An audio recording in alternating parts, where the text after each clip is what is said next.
You've got a fire in your belly, a passion to serve, and an insatiable drive to contribute.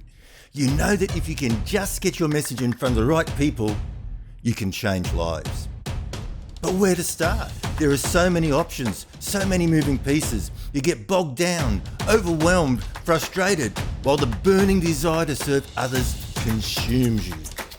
I know, I've been there. And these days I bring life-changing impact and value to people's lives through the creation of books, funnels, online courses and coaching programs, and virtual summits. This is the Call to Serve podcast. I'm Tim Cooper, and this is my journey. I've just finished my first read-through of Myron Golden's B.O.S. Moves book. And as I said, it's the first read-through. I'm about to go through, start again with the highlighter and the sticky notes and really delve in, and then I'll be bringing some more gems of wisdom to you over the coming episodes of this podcast. But today I wanted to talk to you about the importance of taking a break, getting away from the working environment, looking at your lifestyle. Like, why are you working so hard? Are you just grinding away just to make more money, and you think that you can enjoy the fruits of your labor later?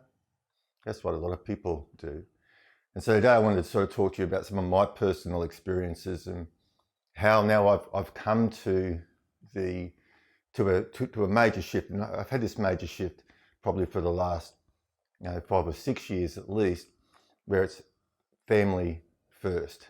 And while I'm no stranger to hard work, while I'm quite happy to work hard,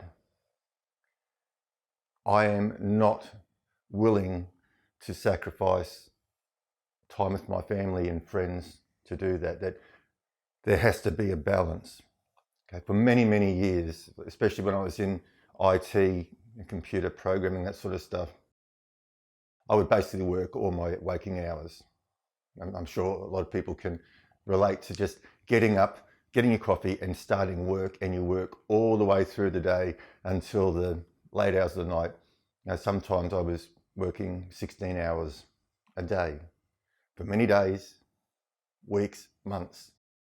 And during that time, my family were a stranger to me. I didn't have any time to spend with them. And even when my first son was born little, I was basically flying around the world. I was spending very little time in Australia. I was flying around the world consulting, and I missed a lot of his upbringing. Basically, he was brought up by my parents. And that has had an effect. Now we're just starting to get a relationship now, but that had a major effect because I was just basically absent. And I thought I was doing the right thing because I was out there working. I hadn't run away. I still loved my son and still spent time with him when I could, but I was basically absent. So, as I said, today I was going to talk to you about the importance of putting family first.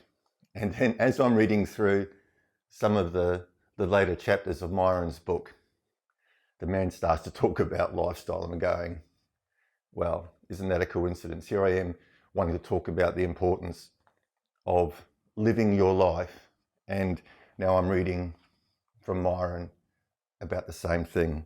And in his book, B.O.S. Moves, Myron says, so many people hustle and grind and say they're going to get to the lifestyle later. And then they die. And oops, they forget to get to the lifestyle. It's over, and they never got to enjoy the things they wanted to. I'm going to tell you something that is more important than what you do for a living, and that's what you do while you're living. The quality of your life is not measured by the number of years of experience you have doing a thing. The quality of your life is measured by the number of experiences you put in your years. Wow. I know that for many of you just starting out or you've established that you're spending so much time at the grind and you think you're doing the right thing. You think that you were there, you're spending all this time, all these hours, generating the money for the family. Like, you're doing it with the right intention at heart. Like, you want to provide for your family. But you're missing out on so much. What happens to the holidays? No to the vacations. What happens to those special date nights with your wife? What happens to those weekend sporting games that your kids are playing that you're missing out on? There has to be a balance. Recently my 100-year-old aunt passed away, and obviously there was a funeral and a wake, and the day that the funeral and wake was organised for also fell on the day of my regular group coaching session. And I couldn't guarantee that I was going to be back in time to conduct that coaching session. So I sent out a message to my students saying, there's been a death in the family and the funeral's on this day and can't guarantee being back. So I've got to reschedule. I didn't cancel the group coaching session. I just moved it to another day later in the week. And 99% of the students were very understanding and compassionate and empathetic. But one particular student was quite put out that, how dare I not hold the group coaching session on the day I was going to be away at a funeral and a wake for my auntie, when I was getting together with all my family to celebrate my auntie's life. How dare I move the coaching session? It was very inconvenient for her. And I thought, wow, you know what? I don't even really want to work with people like you. And I don't want to go to my deathbed with regrets saying I missed time with my family because I was dealing with obnoxious, self-centered, nasty people who wouldn't be happy in heaven. And it doesn't matter how much honey you feed them, all they taste is vinegar, and all they do is whinge and complain. I don't want to miss time, precious time with my family. Sometimes we think that our family and friends are going to be there forever, so we just get this work done and we'll catch up later. But life is unpredictable. The unexpected things happen. We can't guarantee that our family and friends are going to be around forever. We've got to make the time to spend that time, to make those memories now. And I much prefer to be out making wonderful memories with my children and my family than dealing with obnoxious people.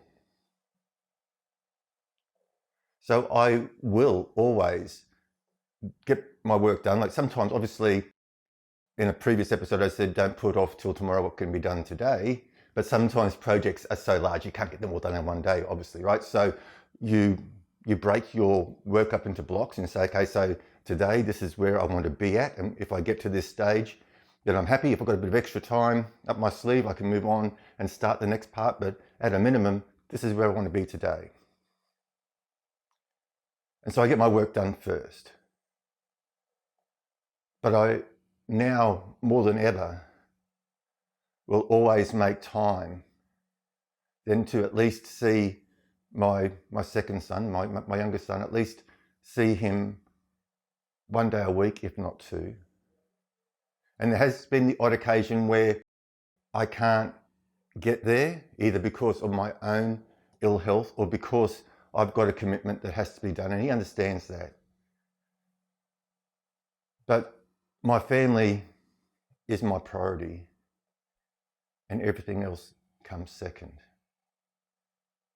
So my message to you is that even though, if you were like me, or if you are like I was, from the outset of my adult working career, where I was just grinding away, just working every waking hour, and then saying, when I make the money, then I'll catch up with my family and friends. And my intention was honourable. I was working to support them because that's the way we're brought up. The man works to support the family. But if you're in that situation, I want you just to sort of step back and go, hang on a minute. This doesn't work. I'm not living, I'm existing. I'm just doing all this work, I'm making all this money.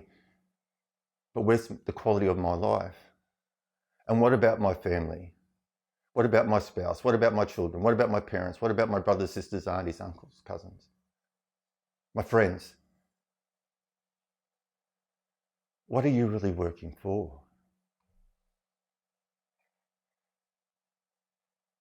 I put it to you that it's now time to sort of go, of course, get the work done, but also put the time in to take time away from work. I can tell you now that took a lot of discipline for me to change that terrible work habit of working 16 hours a day. It took so much discipline, so much struggle, because I felt guilty. I felt guilty when I was away from work because I felt I had to be working. That's the way I had programmed myself, that if I wasn't working, I was being unproductive. If I was being unproductive, I was being lazy. But I tell you what, when I come back home after spending a day watching my son play footy, or an evening watching him host a trivia night, it lifts my spirits so much, and I come back home and I am so refreshed. I am rested. I have got more clarity. My brain has been rested, so it hasn't been grinding away trying to problem solve. So when I come back from spending that very special focused time, like when I'm with my family, I'm not thinking about work. All right. When I come back from that special time where those special memories have been made, I'm not going to go to my deathbed with regret going, I wish I'd spent more time with my family. I refuse to do that. I come back to the computer after spending that time and I'm refreshed. I've got some new thoughts. My creativity has been reignited, and I actually get more done, even better work done because of that. Family first, or friends and family first. Don't live to work, right? Take time out. Enjoy the fruits of your labor. Spend that special time. Make those special memories. Have fun. Live your life. Have a lifestyle. So if you're watching this on YouTube and you enjoy this content, if you haven't done so already, please hit the subscribe button and the little bell. If you liked it, give it a thumbs up. Any comments or feedback, please drop them below. If you're listening to this on another podcast platform and you've enjoyed the show, please follow us and give us a review. If there's a way for you to reach out via the platform, please do so. Otherwise, you can always contact me at tim@timcooper.au. That's tim@timcooper.au. Or you can go to my website at timcooper.au, where you'll find all the previous episodes. Plus, I'm also including some resources, my favorite resources, books and other tools that I find useful in doing what I do. And until tomorrow, you take care.